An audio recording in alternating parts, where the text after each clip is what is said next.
My name is Ben Becker. I am the manager of public programs and Stop the Hate here at the Maltz Museum of Jewish Heritage. And I want to thank you all so much for joining us tonight. It's a beautiful evening, and we know there are many options for virtual programs, and certainly could be outside enjoying the sunshine. And we really appreciate everybody joining us tonight for a great discussion about Cleveland Jewish history. So this is the second program in a series celebrating the new book, Cleveland Jews and the Making of a Midwestern Community, edited by John Grabowski and Sean Martin, who is here with us tonight. And we're very excited to be talking about Jewish geography in a way this evening. Just a quick plug, I know you're here now, we haven't even gotten started, but the final program in this series will be coming up on July 1, Wednesday, July 1, featuring CSU professor Samantha Baskin, who will tell us about the history of comic books and comics in Cleveland, and a deep dive into the comparison between Superman and Everyman Harvey P. Carr. So that will be a very interesting program, Wednesday, July 1 at 7 p.m. right here in Zoom. So please check the website for those details. Before we really dive in, I did want to recognize the very sad occasion of our meeting tonight. It is actually the 5th anniversary of the shooting at the Emmanuel AME Church in Charleston, South Carolina. And as a museum dedicated to fighting hatred and bigotry, I wanted to acknowledge this important date, and we want to remember the 9 victims who were murdered in their church by a white supremacist 5 years ago. And as we come together tonight to discuss the history and migration patterns of the Jewish community of Cleveland, we're not here just to take a nostalgic look back on some of the old neighborhoods that many of you might have lived in, or your family might have come from, but we're also discussing thorny issues around redlining, housing policy, and white flight and suburbanization as well. And while these are difficult conversations, they're very important to address and to wrestle with. And this is just one look through the lens of Jewish history at some of these issues in our society and the history of these things in our society. And as further programs develop to look at these and related issues, we want you to stay updated by checking out maltzmuseum.org for latest program announcements for the rest of the summer.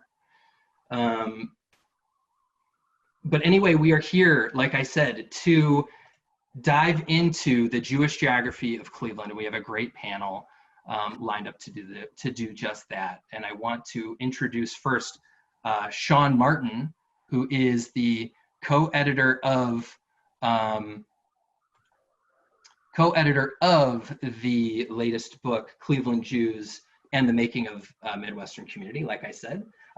He is also the Associate Curator for Jewish History at Western Reserve Historical Society, and he oversees the Cleveland Jewish Archives, collecting and preserving material related to Jewish history of Northeastern Ohio. Sean received a BA in Regional Studies in East Central Europe from Columbia, and a Master's in History, a Master's in Yiddish Language and Literature, and a PhD on East European Jewish History from The Ohio State University. Welcome, Sean. Thank you for being here. Next up, we have Todd M. Mishney, who is an assistant professor in the School of History and Sociology at Georgia Institute of Technology. He focuses on urban history, digital history, African-American history, and the history of race and ethnicity. Todd is the author of Surrogate Suburbs, Black Upward Mobility and Neighborhood Change in Cleveland from 1900 to 1980. And he's been published in many journals on those topics. And Todd has sat on the board of Urban History Association and twice served as a National Endowment for the Humanities Grant Evaluator. Todd received a BA in History from Case Western Reserve and his Master's and PhD in History from the University of Minnesota. Thank you, Todd, and welcome. And finally, we have Mark Souther, who is a professor of history and the director of the Center for Public History and Digital Humanities at Cleveland State University. Souther, Mark is the author of Believing in Cleveland, Managing Decline in the Best Location in the Nation, and New Orleans on Parade, Tourism and the Transformation of the Crescent City. We'll have to talk about the connections between Cleveland and New Orleans at a different time. He is also the co-editor of American Tourism, Constructing a National Tradition, His current book project is a comparative history of planning and growth strategies in Augusta, Macon, and Columbus, Georgia. Mark holds a BA from Furman University, a master's from University of Richmond, and PhD from Tulane University, all in history. Welcome, Mark. Thank you all for being here. Thank you. And Sean, I'd like to turn it over to you for the first question. I would like you to set the stage for us and give us the context prior to the 20th century with the earliest Jews here in Cleveland. How did they get here? Where did they settle? And how did they choose where to move and where to settle? And what were some of those early migration patterns like from the beginning of the community till about 1900, 1920? So thanks so much, Ben, for organizing the event this evening, for highlighting the essays in the book, and for giving us the chance to talk about some of the most important issues that the book addresses. Jews first came to the Cleveland area in 1839, and there had been a few here before then. And one of those, Simpson Thorman, reached back to his town of Unsleben, Bavaria, and in a classic example of chain migration, brought his friends and relatives and family from Unsleben here to the Cleveland area. Other German Jews come from Unsleben and Bavaria in the 1840s. And then, of course, many East European Jewish immigrants come from the 1880s on. Important really for our discussion tonight is kind of some geographic sense of where they settle here in the area. So the oldest Jewish community, that founded really in the 1840s, is located really essentially downtown, basically in the heart of downtown, near the Central Market area, near actually to where today is Progressive Field, is where the first synagogues are located in that area. So there's this downtown area of settlement, and then Jews slowly move out into the Woodland neighborhood, around Woodland and East 55th, and that is an older Jewish neighborhood. And then they move out into further out into the neighborhoods of Glenville and Mount Pleasant, Kinsman, and then into the into the suburbs, which we'll hear all about tonight. So the immigration, really is, really certainly well underway from the 1870s, 1880s on, and the move to the suburbs, which Todd and Mark will address, is from the early 20th century on. Just a couple of things I should say about the book. The book really is very much a collaborative effort of the Jewish Community Federation and the Jewish Archives at the Historical Society. It's Alan Gross from the Federation who gave us the idea to bring together a group of scholars, and I'm glad to say that we could focus on the 20th century, and also really that suburbanization of the community is really one of the I think probably the central issue of 20th century Jewish history here in Cleveland. Thank you, Sean. And I should also add that 2 weeks ago, we had a program with you and John Grabowski where we really talked about the book in detail. And that's one of those recordings that is available on our website now. And I'll put the link in the chat so folks can go back and watch that. And I think a lot of folks are here tonight who attended that as well. So I should also say that I will kind of moderate the chat too and be in the chat and back and forth with Todd and Mark as well. So yes, thanks. Yes, so Sean is keeping an eye on everyone in the chat. So thank you for that, Sean. Todd, I'd like to turn it over to you. Your chapter in this book is entitled Trepidation, Tolerance, and Turnover, Jewish-Black Relations in Cleveland Neighborhoods from 1920 to 1960. And you talk about the migration that Sean alluded to from the area around Woodland and East 55th to Glenville and Mount Pleasant, some would call it Kinsman. Give us a general overview of that process, that time period, and tell us about your work in this chapter. My pleasure. And Ben, thanks for that great introduction. Hello to everyone out there. It's wonderful to see you. I grew up in Cleveland, but I currently live in Atlanta, hence the background. And if you know anything about my book or what has just been said, I'm interested in African-American history and Black upward mobility. And in Cleveland, like in many cities, a lot of former Jewish neighborhoods became Black neighborhoods. And something people may not necessarily know, but maybe you realize it if you think about it, is that Cleveland has a very significant Jewish population. In fact, it had the second highest percentage of Jewish population of any city in the country after New York.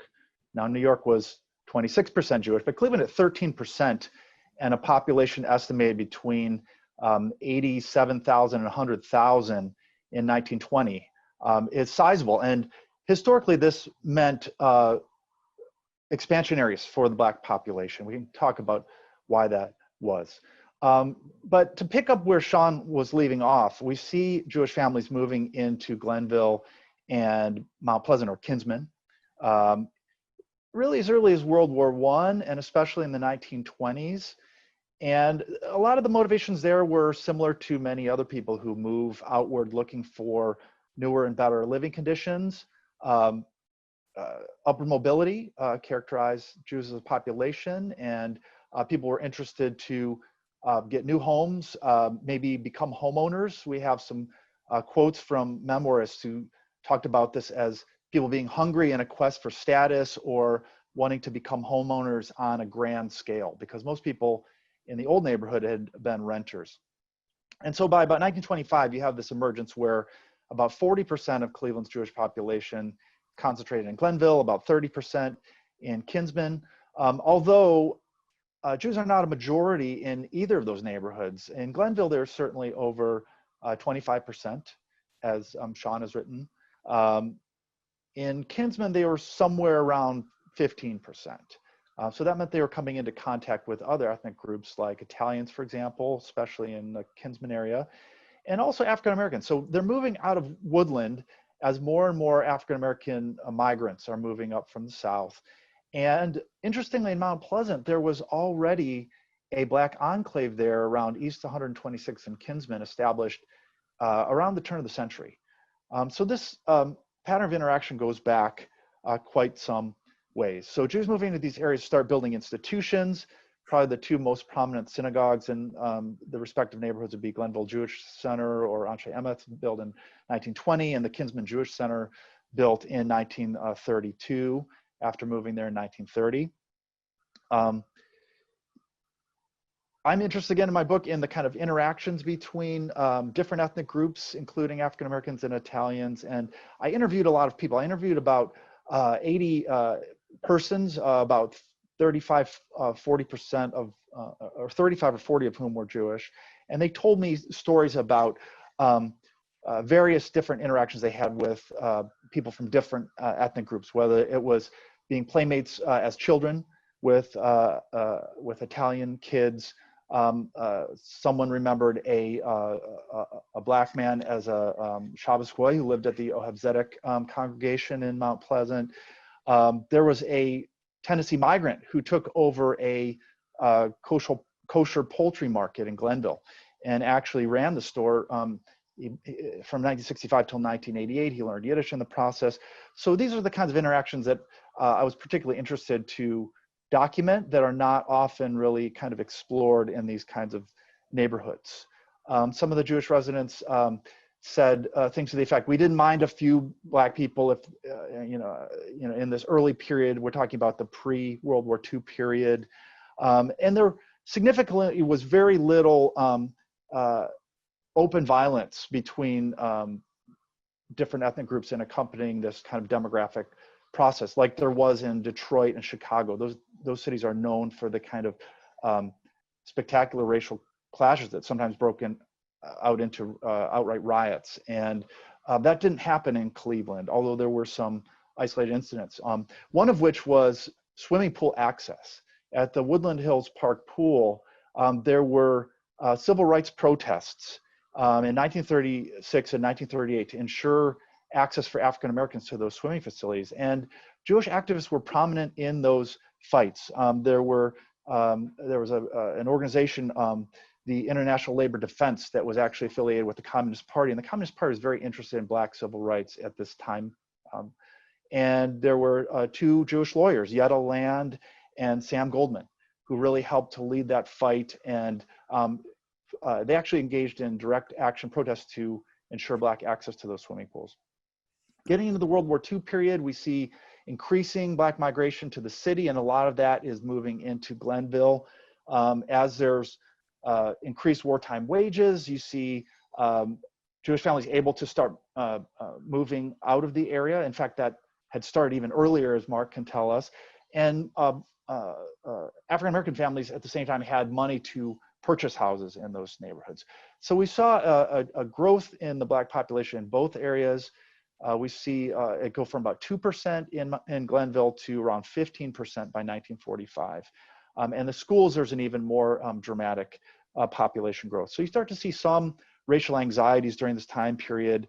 You saw efforts at smoothing relations between the two groups. There was a Council on Negro Jewish Relations, as it was called, formed by the JCC, the NAACP, and the Urban League to combat Black anti-Semitism, usually directed at Jewish merchants and landlords. You saw the Council Educational Alliance, social service organization, the precursor to the JCC, opened its doors to African-American participation in 1944. And very significantly, you had the organization of what were called community councils, the Glenville Area Community Council in 1945 and the Mount Pleasant Community Council in 1946. And those tried to bring different members of the community from different backgrounds together and to promote interracial toleration and religious toleration.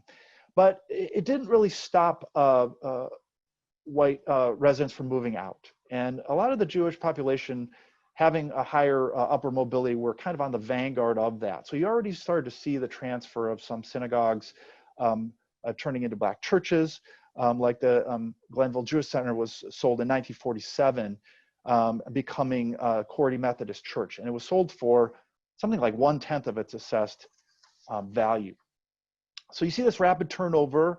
As we get into the 1950s, there are other kind of indications of this population turnover. You see the first Black city councilman for Glenville and Mount Pleasant elected in 1957, displacing longtime Jewish incumbents.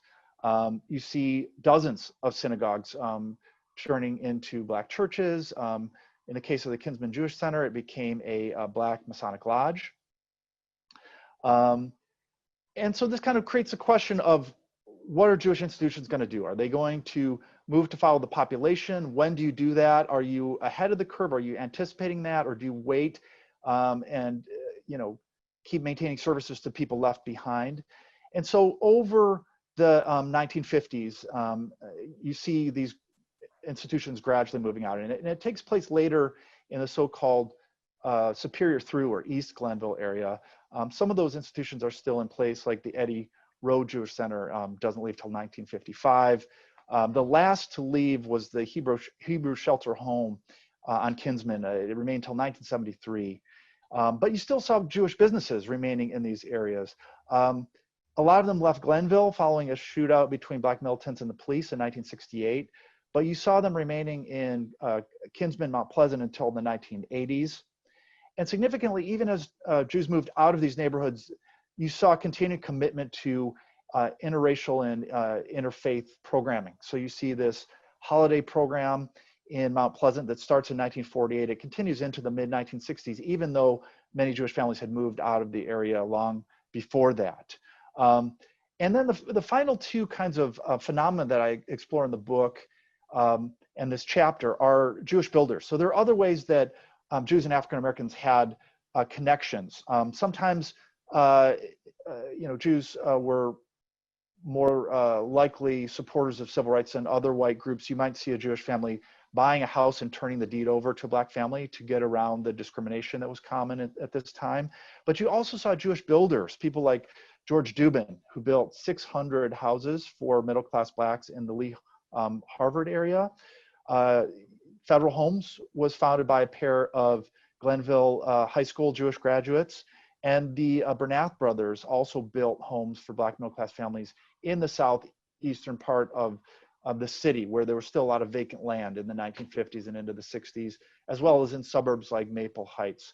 So that gives you kind of a sense of this overview of how did Jews get to these outlying areas of the city, and then where does it go from there? Thank you, Todd. Thank you very much for that overview. You mentioned one of the dynamics at play here is, do organizations lead or do they follow? And Mark, I'd like to ask you about your chapter titled Jewish Suburbanization and Jewish Presence in the City Without Jews, and we'll get to that phrase later, but you really focus in on that question of the role of organizations during these processes, and your time of focus really is the 40s through the 70s. What can you tell us about your chapter and your research into this matter? Sure, and I also want to thank the Maltz Museum and the other sponsors tonight, and thank you, Ben, for getting this together, and Sean and John Grabowski as well for inviting us to contribute to this book in the first place. So I'm really thankful for that. And happy to be here tonight. So my chapter really focuses on suburbanization of the Jewish community in Greater Cleveland. This is a process that starts before I pick up the story. It really goes back, as Sean alluded, to the early 20th century, especially around World War I, even before. And as it proceeds, it reaches a point at which Jewish leaders become very aware that the city of Cleveland, the Cleveland city limits put differently, was now becoming what they called a city without Jews. And so that became my sort of point of departure for looking at how that came to be and what people thought about it. And how what they thought about it in turn shaped what actions that they took in response to it.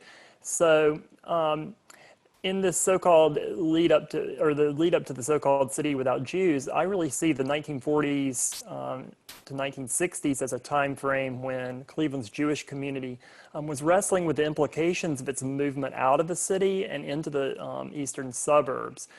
This eastward migration beyond the Cleveland city limits was underway, as I suggested, well before it became something that was a real concern. As Sean has already pointed out and Todd has continued, this process was not something that came out of nowhere. It really should be understood as a continuation of the pre-existing eastward flow of the community that started just outside downtown, moved eastward toward the Woodland Avenue area, Woodland East 55th area, then sort of split, went northeastward toward Glenville and eastward and slightly southeastward into Kinsman, and then eventually into the suburbs.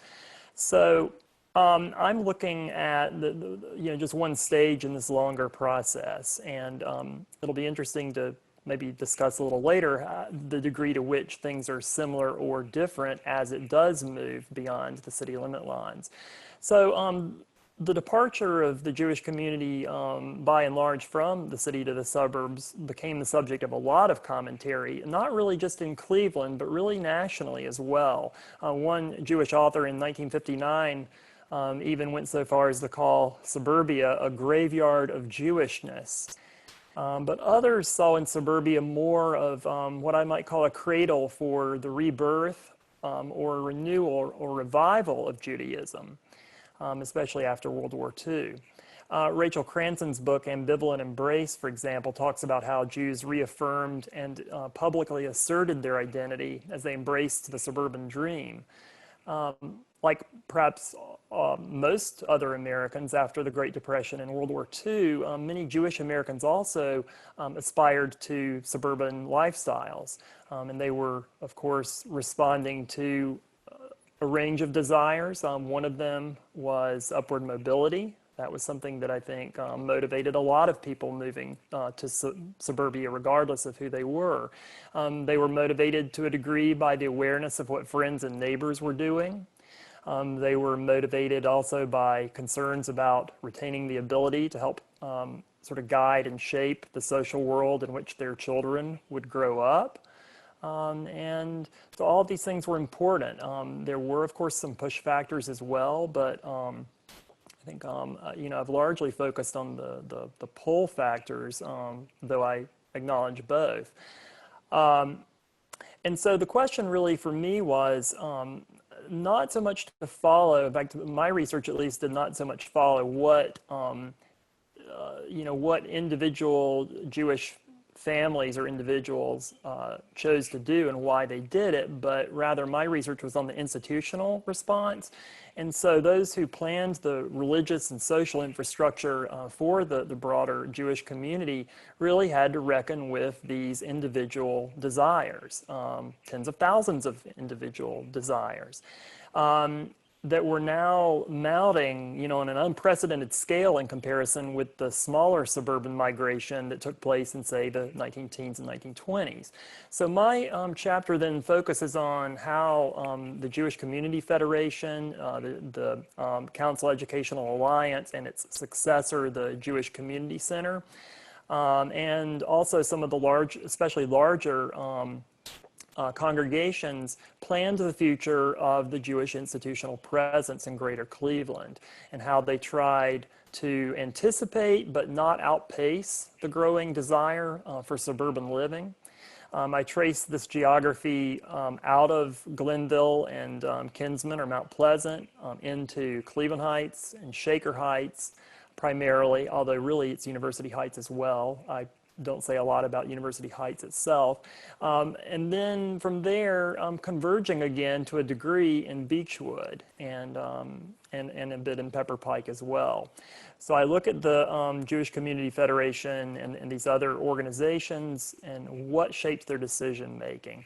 I examine also how they worked to try to maintain a degree of community cohesion in the suburbs, how they did so to try to combat a degree of dispersal or atomization that might have occurred without real effort. And I pay special attention to the period when the city of Cleveland Heights, an inner-rig suburb of Cleveland, seemed to be a potential new hub of the community that might offer the benefits of the city and of the suburbs all in one package, if you will. I explore how and when that vision ultimately succumbed to this continuing and relentless eastward drift. And I finally close my chapter with grappling a little bit, really pondering, because I don't really have the answers to this, but I try to ponder sort of, whether we could imagine any different outcome, and whether this long-established eastward movement is something that's inexorable, or whether it maybe has reached its fullest extent, and where might it go? And of course, as is true with all historians, we're better at saying what happened in the past, perhaps, than we are about where we're going. So that's by design. That's just fine, Mark. Thank you so much for that overview. You mentioned a lot of motivations for why folks move where they move as individuals and also as organizations. I'm wondering if we could zero in on prejudice as a motivation. I'm wondering, Todd, we'll switch back to you first. I'm wondering if you find that anti-Semitism was shaping the migration process, whether into Glenville or Mount Pleasant, or Mark, for you, into Cleveland Heights, Shaker, or other suburbs. Was anti-Semitism a factor for Jews moving out or moving to certain places? And also, do you find evidence that anti-Black racism on behalf of Jews, or on the part of Jews, was that a factor in those decisions as well? So Todd, let's start off with you. Absolutely. Now, when I said earlier that we didn't see a lot of outright violence in Cleveland between different racial and ethnic groups, and again, that's relative to Chicago and Detroit, that's not to say there wasn't racial tension. In fact, there was a lot of racial and ethnic and religious tension characterizing these places. There's even a point during World War II when some observers thought that Glenville might go the kind of way of Detroit, which had a race riot in 1943, where you had whites attacking blacks on the street and African Americans attacking whites caught in their neighborhoods. So I don't mean to romanticize or downplay it. But of course, these dynamics motivate a lot of population movements in cities, not just Cleveland. And it's a great question. What was the reception of the first Jewish families moving to Glenville? It's interesting to remember that Glenville was originally kind of a resort and is an independent village. So almost kind of a suburb. This would be an interesting question that Mark and I could maybe get into later, is what's really different between these two eras? If you've got Jewish families moving into Glenville in the 19-teens or 20s, are they not looking for a similar kind of quality of life improvement that they're later looking for in the Heights suburbs and beyond? And I was very embarrassed when Mark first posed this to me in our lead up to this. I didn't look very closely for WASP anti-Semitism directed at Jews moving to Glenville. And for one thing, again, my book is on African-American upward mobility. And I'm mainly interested, or I mainly cover Jewish population to the extent that they interacted with the Black population. But I would say that as late as 1945, there was still a very strong white Anglo-Saxon Protestant identity in Glenville. There were churches there still that had agreed among themselves not to sell to African-American congregations. So while Jewish synagogues were starting to think about doing that and did subsequently, those white Protestant churches had already agreed among themselves they were not going to sell, although they later did. And there was a 1945 incident that actually led to the formation of the Glenville Area Community Council, where a white homeowners association, the Park Homeowners Association, tried to block African Americans from moving to Glenville. And it became pretty quickly evident that they were also mainly representing the kind of white Anglo-Saxon Protestant remaining homeowners in that area. So I would not doubt that there was not significant anti-Semitism directed at early Jewish arrivals. But one thing about Glenville is that there were not deed restrictions forbidding sale to either African Americans or Jews. And so those were legal instruments put right into the deeds if there were a deed restriction, or that were signed among white homeowners after the fact if it was a racial covenant. And they would typically say this house cannot be sold to a Negro family or someone of the Negro race. And white homeowners could actually sue someone who broke that covenant or deed restriction. And in some of the newer developing areas of Cleveland and the suburbs that Mark can tell you about, those are directed at Jews as well, like in Shaker Heights, the Van Sweringen brothers, and some subdivisions in Cleveland Heights as well. And so one reason why people are moving to these areas is because it's a place they can go. They're not legally barred from moving to those areas.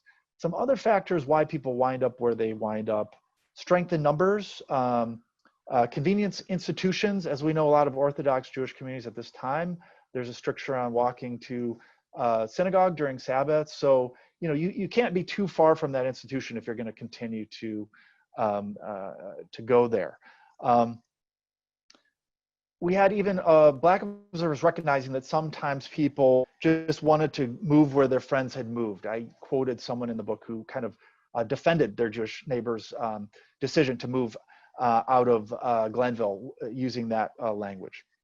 And there was mutual prejudices on both sides. I mentioned Black anti-Semitism earlier, directed at merchants and directed at landlords. And that also went both ways. I looked extensively at the records of the Council Educational Alliance, which again was the precursor to the Jewish Community Centers of Cleveland. And the staff there were disturbed to find that Jews shared many of the prejudices toward African Americans that the white population in general did. Now, I said earlier how Jews were more likely to support civil rights activism and were more likely to participate in efforts to improve race relations, and I think that generally holds true. But there were such comments as much antipathy toward the Negro group with much tension resulting. Another observer said the anti-Negro feeling was surprisingly high, particularly among the girls. So, even among some of these activists who formed the Glenville Area Community Council and the Mount Pleasant Area Community Council. Sometimes they would express things like one woman who said, I meet and eat with Negro women all the time in organizations, but I'm not yet ready for Negro neighbors. It takes time to get used to them. So what you can see in these families is this process of trying to sort out the discomforts, to kind of get used to one another. And when you've got a situation where people have increased wartime earnings and they are able to move out, maybe their friends are already doing that. There's also really deeply ingrained beliefs about property values at this time, and that African Americans moving into a neighborhood is inevitably going to lower property values. A lot of Jews still continued renting in those two-family houses in both Glenville and Mount Pleasant, but so that could kind of tamp down some of those fears. But those motivated people to move out in cases as well. And then finally, these kinds of status concerns that had already existed between Glenville and Mount Pleasant. There's kind of perception that Glenville was more of a middle class area and Mount Pleasant was more of a kind of working class tradesman's neighborhood. As more African Americans began moving into these areas, it changed the status dynamics between these locations so that people who may have already looked down on Kinsman might look more down on it. People in the Heights might start looking down on Glenville as it rapidly became an African American neighborhood over the last 5 years following World War II. So those are the kinds of interactions that I observed, and they kind of balance out, to whatever extent, those positive kinds of efforts toward promoting good race relations that Jews were really the most active of any other white group in promoting. Thank you. So like most of these questions, I think the very brief answer is that it's complicated, and we see any and all sort of answers in this way. So Mark, do you have anything to add in terms of the question on prejudice? And Todd brought up a little bit about the class dynamics between different areas. If you could speak to that as well. Sure. I'll speak first to anti-Semitism and then get into the racial and class aspects of this as well. Remind me if I end up neglecting that. So I would start by saying, I guess I could really answer this in a couple of different ways where anti-Semitism is concerned. I've chosen really to maybe highlight a couple of things. One of those is an example of Park Synagogue, whose rabbi, Armand Cohen, back in 1941, before the move eastward out of the city to Cleveland Heights happened, was beginning to view the suburbs, even during that World War II period, as a bulwark really against the rise of anti-Semitism broadly. He went so far as to call the American synagogue a fortress of Jewish life. And at a time when Nazism was on the ascendancy, building this so-called fortress of Jewish life meant not just holding on to what the Jewish community had, but actually expanding its frontiers, and most importantly, nurturing the next generation of Jews who would, need to be strong to grow into this tradition. In order for that expansion to happen. So he argued that the suburbs were really the place where this type of rebirth, if you will, might take place, or best take place. And so he and his congregation actually started the process of thinking about moving into Cleveland Heights, even in the late 1930s. They formed a Heights branch of the congregation, and then planned all through the 1940s and ultimately built the beautiful building that's up on the hill from Mayfield and between there and Euclid Heights Boulevard, Park Synagogue, or Park, Maine, as it's sometimes known now, because of course the congregation did move eastward to Park Synagogue East, about 36 years later. So at any rate, I think that's one way to answer this, is to think about how anti-Semitism was in the back of, or maybe the front of people's minds as they thought about the suburbs as being a place to combat that by strengthening Judaism. In another sense, and here's where Todd and I connect more in terms of our theme, is that anti-Semitism also shaped the Jewish movement through real estate steering and efforts to block or to delay the building of Jewish institutions in the suburbs. So I want to quote Sidney Vincent, who was a Jewish Community Federation leader in the mid-20th century. He commented, few situations present clean examples of bigotry. There is almost always a complicated intermingling of economic, sociological, psychological, and religious interests. So that's really what my research bore out. In case after case, I found that there were, concerns expressed that maybe were not directly anti-Semitic, but they had those undertones. And so for, well, maybe not an example of that so much, but an example of the steering, I'll mention, let's just take Shaker Heights, and you could also take the Forest Hill area in northern Cleveland Heights and southern East Cleveland. But let's take Shaker Heights, for instance, since that was brought up. The Van Sweringen Company, of course, had deed restrictions on all the lots sold in Shaker Heights, going back to the start. What they added, though, in 1925 in response to an African-American home buyer who came in 1925, is they asked people to return their deeds and have an additional restriction placed in that deed.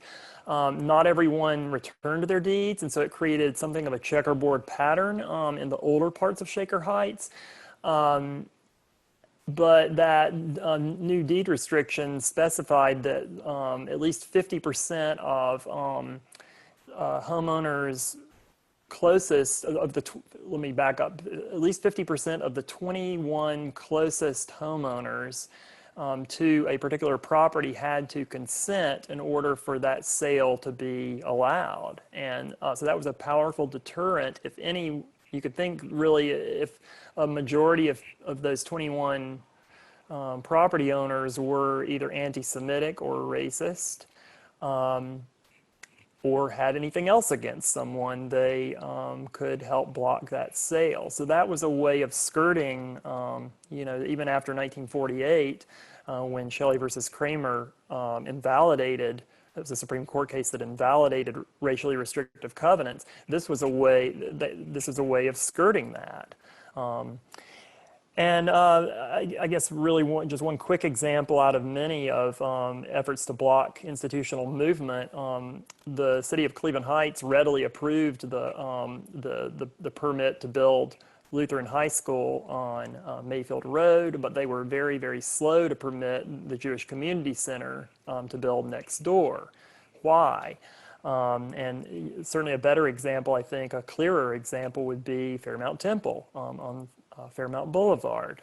That took a few years of wrangling, and it was not specifically anti-Semitic. The concerns that were raised were not couched in such overt terms, but nonetheless, there was a hassle created about their moving, and there are others. So I think I'll leave it there in the interest of time. But hopefully that. Oh, you asked about. I haven't fully answered the question. That's okay. Go ahead. Tell us about the class aspect involved here. And I want to mention race as well. Just really one example. Since I think I echo Todd really in this, that I think by and large the racist motivation was not as strong as the interracial accord, if you will. But one example that I quote in my article was in the 1960s, in which one man in Cleveland Heights voiced a fear that African Americans were, quote, overrunning the neighborhood and surrounding the JCC. And he said he didn't agree that we Jews, quote, we Jews had to assume the full white man's burden until West Side suburbs like Parma would agree to take their fair share, meaning of African Americans. And so even there, I see a nuance, because there's certainly a racist tone to that, but there's also this sense of, well, fair housing or open housing as an ethos and as a policy would suggest that you shouldn't have this situation in which there's a unidirectional movement of, say, African Americans, that people ought to be able to buy wherever they choose. Wherever they can afford a house, they ought to be able to go there without hassles or roadblocks. And so he was right to look at Parma also and say, well, Parma has been sort of an impregnable fortress itself. So why us? Why do we have to bear the whole burden?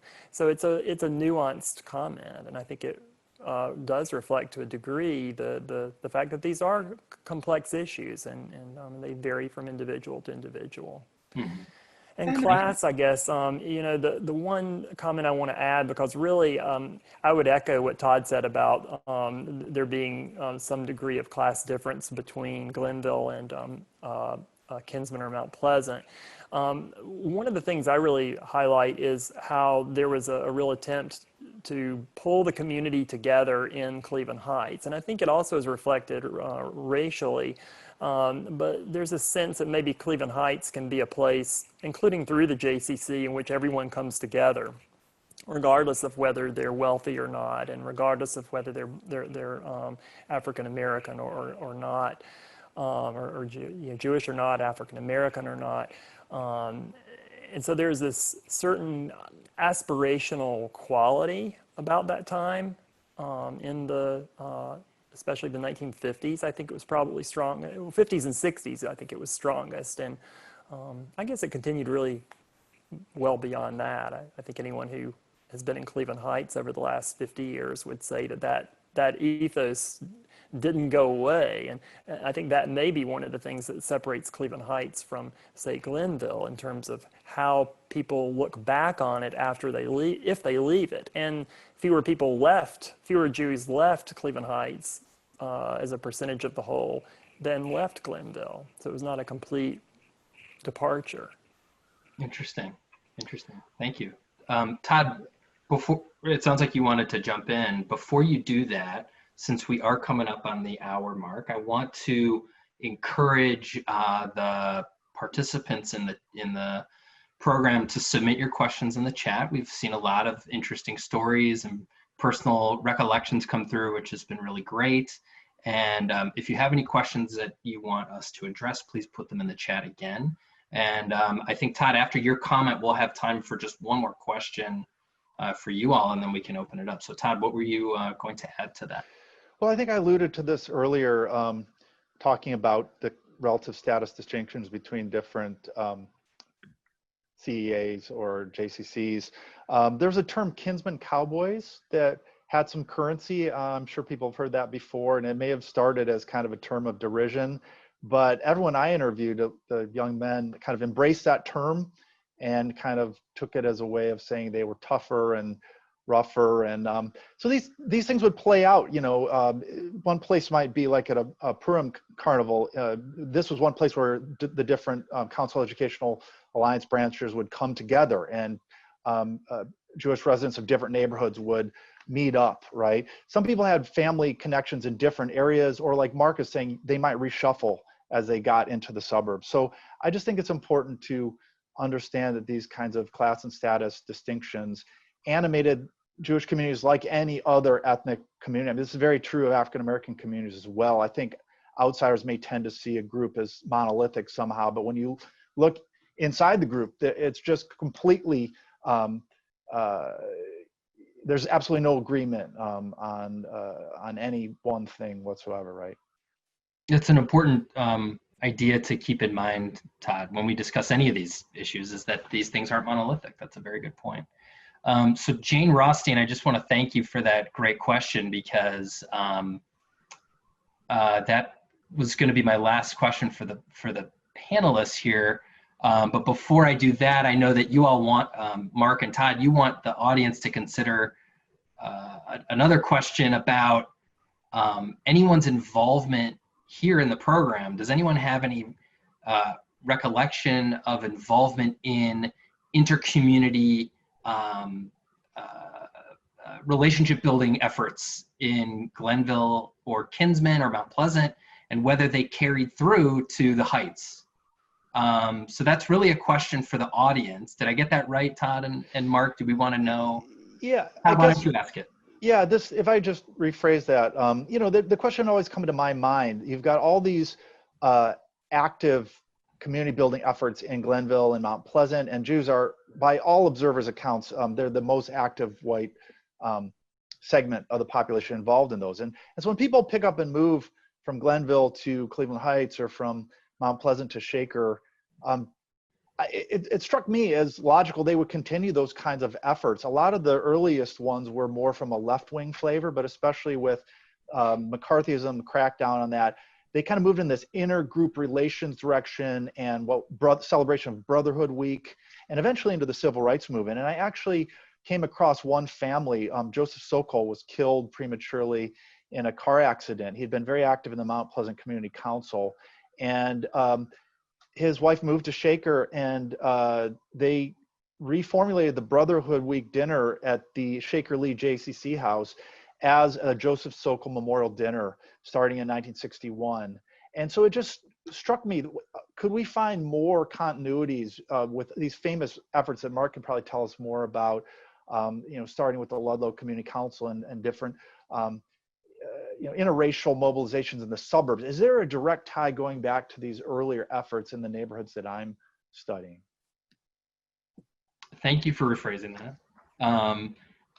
So the last question that sorry, I'm jumping around here a little bit, folks, but Jane did ask a question.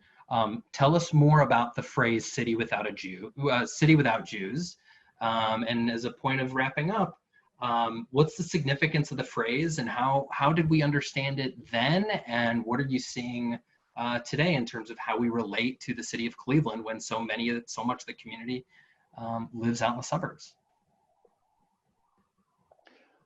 I think, Mark, you're in the best position to handle that. Yeah, one. Mark, let's start with you. Sorry, I had to unmute myself. Sure, I can say a little about that. I first came across this in a book called, and I should remember the name, I'm forgetting the name of the book now, but it's a 1961 book. I think it's called A Tale of Three Cities. No, Tale of 10 Cities. It's about 10 cities. It's Tale of 10 Cities. It's a book that compares these 10 cities, including Cleveland. There are 10 cities all over the United States. And it's looking really at the three major faiths anyway, not the three, but maybe the three biggest in the United States at that time: Roman Catholicism, Protestant Christians, and Jews, and it looks at those, the intersections of those communities in each of these cities, and provides a way of comparing across them. And so the essays within these, I believe all of them were anonymously written, but it's widely understood that Sidney Vincent of the Jewish Community Federation penned the one titled Cleveland, a City Without Jews. And in that chapter, he sort of sets that up by talking about how in 1961, in the city of Cleveland, out of 1,000 Jewish graduating high school seniors, only 6 of them were living, I'm sorry, let me back up. Out of 1,000 Jewish graduating seniors in Cuyahoga County, only 6 of those 1,000 lived in the city of Cleveland. And that sort of set up this idea that Cleveland was a city without Jews. He talked about how between 1944 and 1961, the proportion of Jews who lived in the city limits versus, or who went to public schools in the city of Cleveland dropped from 53% down to only, I think it's, let me double check. I think it's down to 3%. One moment, I want to, verify this, 53% down to 2%, okay? So that's between 1944 and 1961. So that, as I said, became a point of departure for me, and I think the significance of that, in one way, of course, when you move outside the city limits, you're deprived of a political voice in city affairs. And so that was one sense of sort of a lamentation, if you will, that by leaving the city of Cleveland, but continuing to see that, you know, the suburbs are inseparable from the city. Without the city, the suburbs can't exist. So of course, you know, when you leave the city, whether you care or not, you should care about what's happening in the city. It really does matter to you. And so there was a sense of missing out on that. On the other hand, there, as Todd does much more in his chapter than really is within the scope of mine, this idea that there is a way to continue to be active. It's just it can't necessarily be done through voting for people or running for political office, but it sort of mirrors what another scholar, Lila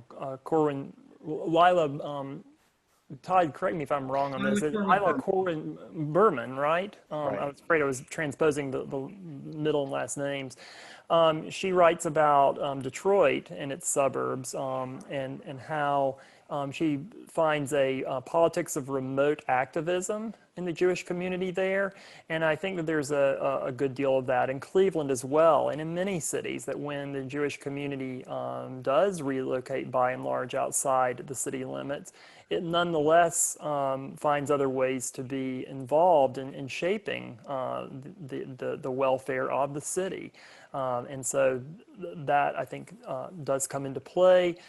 So it's, when you talk about a city without Jews, what does that mean? I think, you know, Vincent was taking it very literally, but I think you could say on a broader scope or broader scale, it was not necessarily so. And at key moments, certainly there has been a reinvigoration of Jewish presence and Jewish involvement within the city proper.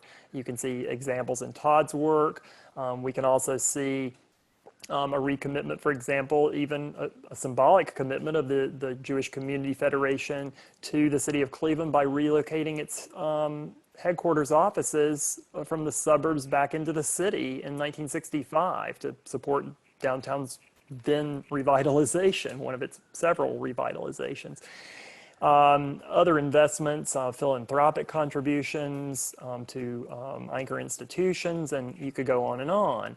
But I think that this idea of the city without Jews is one that still is important, because it does help us see that there is a difference. There are certain changes that take place as a community does leave the city proper. I think I'll leave it at that for the moment. Thank you so much. We are just about wrapped up. So Sean Martin, I'd like to turn it over to you to maybe bring in some questions from our audience. Thanks. Yeah, I just wanted to highlight some of the things from the chat. First, Mike Barron has given us some links to several different resources, including the Sidney Vincent essay, City Without Jews. And then I also wanted to address some of the questions. We had a few of them at the end. A couple people have asked really about why the move to the east and not to the west. This is a difficult question to answer. Really, it seems to be that the river is a real barrier and an impediment, one that we might not recognize today, but that was then. So when the cemetery, the first cemetery is established, it's established on the other side of the river. And there is a West Side Jewish community that's established really pretty early on. And there's more or less always a small community of Jews on the West Side, but really it's a small community of Jews on the West Side. And Beth Israel, the West Temple, plays an important role in the community's history, but we're really talking about an East Side Jewish community. There was a question about how Shaker fits into all of this. And we've talked about some of the deed restrictions that were in place. that impeded Jewish movement at first to Shaker. But then Jews do move into Shaker by the latter part of the mid part of the 20th century, and it becomes a place that we associate as a Jewish neighborhood. We had another question about the role of the housing shortage immediately after World War II as a reason for people to move. And so I was wondering if Mark and Todd could address that as a factor among the many other factors that people moved. I also, let me actually also phrase that kind of as my own question.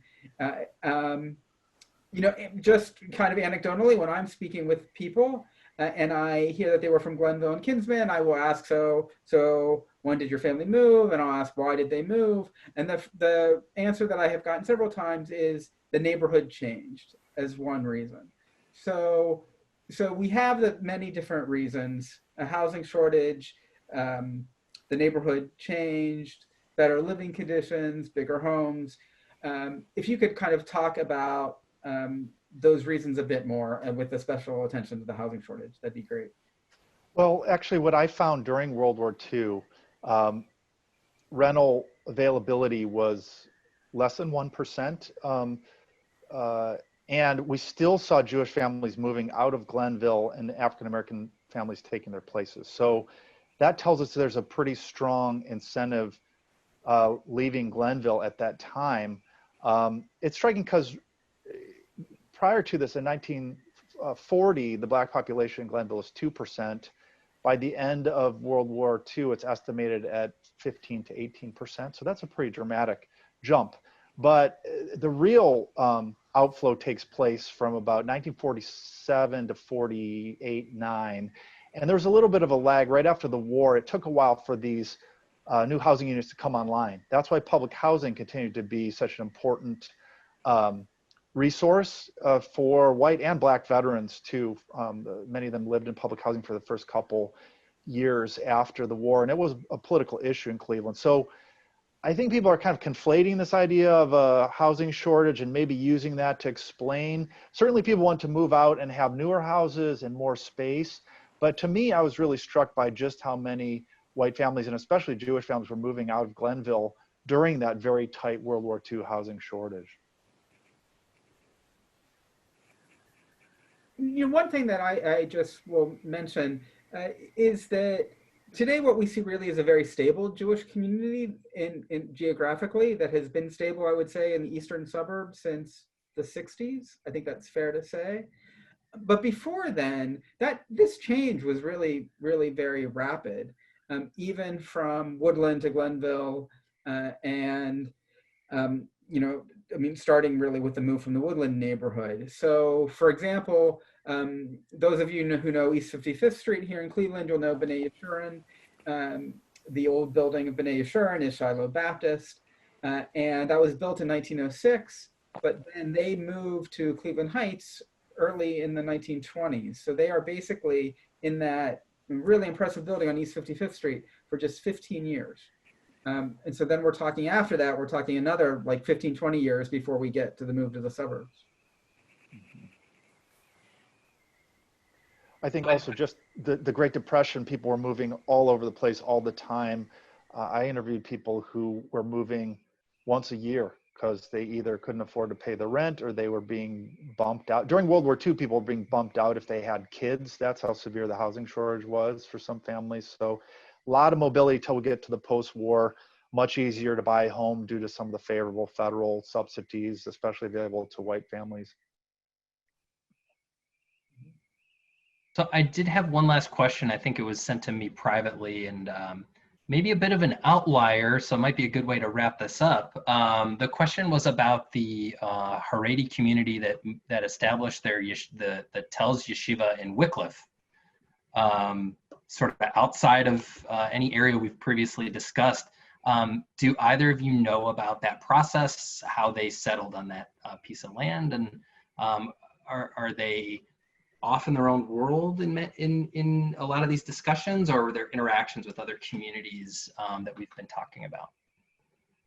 I don't, I'll have to confess, I know, what the person who asked the question is referring to. I'm aware of that, but I don't have an answer to that. The closest I can come is, from my own research was the community in Euclid, which of course is different and earlier. But I found that there was a bit of a community in Euclid that was just large enough to request and really lobby for extension services in terms of the JCC, and which also felt isolated from the larger body of the Jewish community. There was a synagogue there, but not really a lot of other support for that community of a few hundred Jewish people. And so they were sort of off to the side, just as was the case for West Side Jews. And there weren't a lot, but there were some. And so these are sort of these satellites that are off away from the main body of the community. And the JCF, Jewish Community Federation, really grappled with that. What do you do? To what extent do you serve these areas that you really doubt are really going to become growth areas? And in some ways it parallels the concerns for what do you do about the places where Jews are quote unquote left behind. Places like Superior Through, where the Arlington House held on for a number of years after the main flow had been out of that area before it finally closed. But they didn't want to pull up stakes completely as long as there was a community to serve. But this is not really an answer to that question, I'm afraid. I think I need more. Different ethnic groups buy, affordable land at the periphery. I mean, we see African Americans doing this as well. And in a way, Black buyers have to go with this. They have fewer options. If they can get land at the periphery like they did in Leesville in the far southeastern corner of the city, that actually becomes a established vector for Black migration because African Americans had such fewer options relative to other groups. And it's possible that different Jewish congregations or individuals were buying plots of land that didn't pan out. And because the community had enough wealth and upper mobility, they could abandon those and reconsolidate elsewhere. Other groups, especially African Americans, didn't always have that same option. So there's a little harder kind of line leading out to those other places. Talking about a housing shortage, there's basically an artificial housing shortage in place for African Americans for most of the 20th century. And that's what I write about in the book. So I can answer a bit about Telsha a little more specifically. Telsha comes to the Cleveland area in the early 1940s, and there is actually an effort to locate in Cleveland Heights that just fails. And then when that effort fails, then they move out to Wycliffe, basically. We also have and so that is an interesting story. That I think there is kind of more of a story there that I don't recall the details of about why that effort fails. Had they located in Cleveland Heights, they of course then really would have been in the center of the community geographically.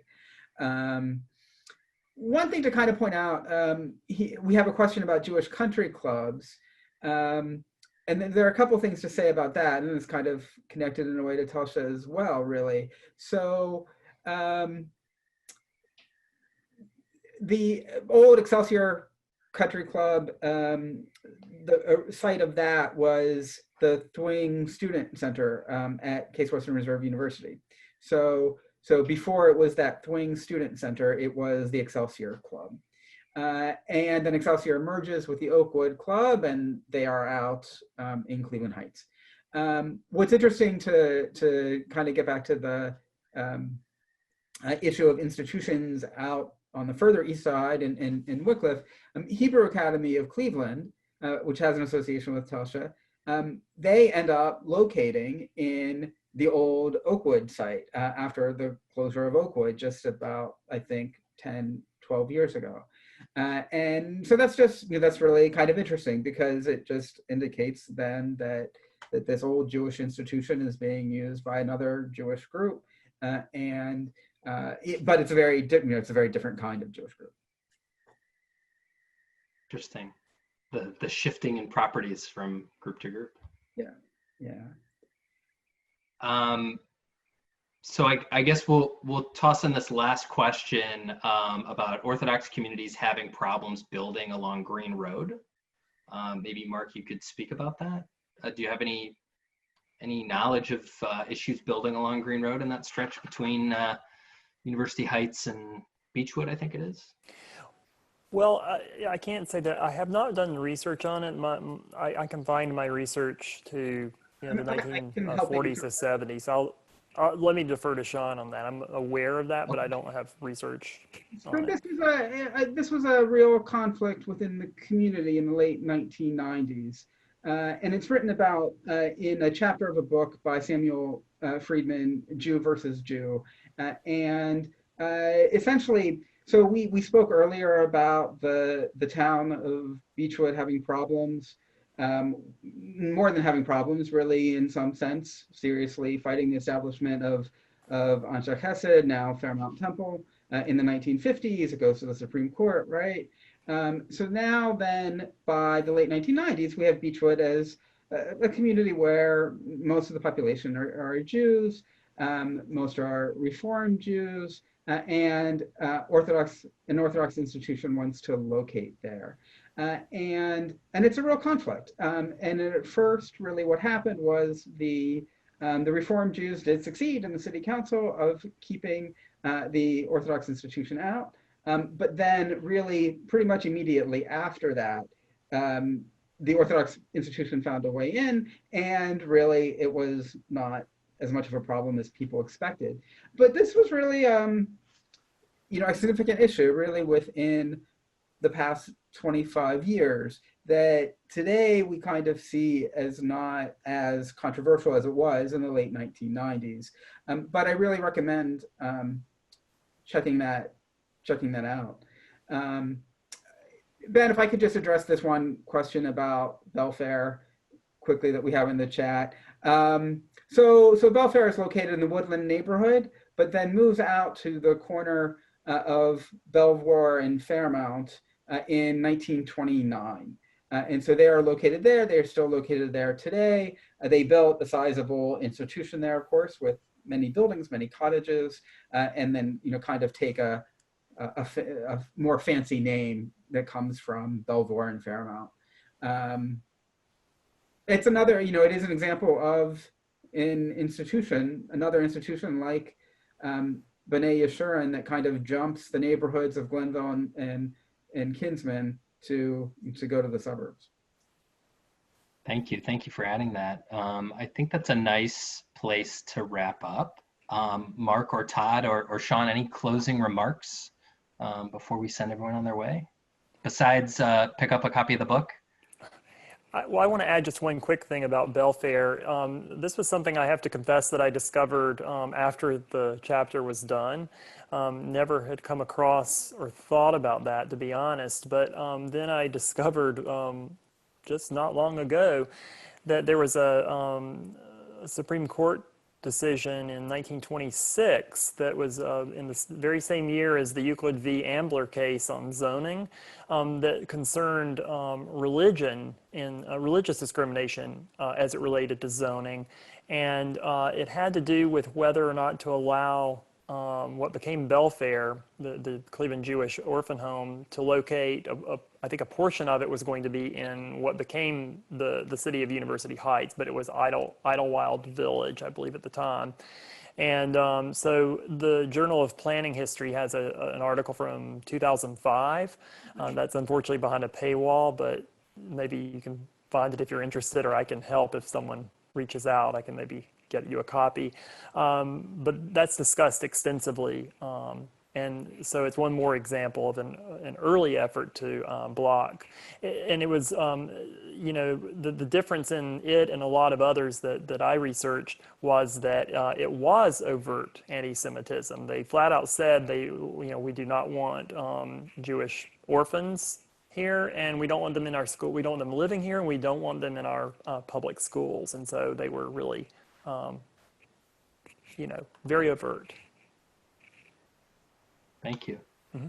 Thank you. Well, Mark Souther, Todd Mishney, Sean Martin, I want to thank you all so much for your time this evening, and thank you for your scholarship and educating us tonight. We had a great conversation in the chat, so I want to thank everyone who contributed their memories and their questions in the chat. We did save the chat, and as our follow-up email, we'll try to collect some of the great number of resources that everyone tossed out. Really was really nice to see. Another final reminder, in 2 Wednesdays, July 1st, join us again at 7 p.m. for a similar conversation on comics history in Cleveland with Sean Martin and Samantha Baskin. This concludes the program, and you can find the recording in a couple of days on our website. We'll be sure to let you know when that's available. And just once again, Sean, Todd, and Mark, thank you so much, and thanks to everyone for joining us. Have a wonderful rest of your evening. Thanks. Thank you so much. Thanks for having this. Really wonderful. Thanks, everybody. Good night.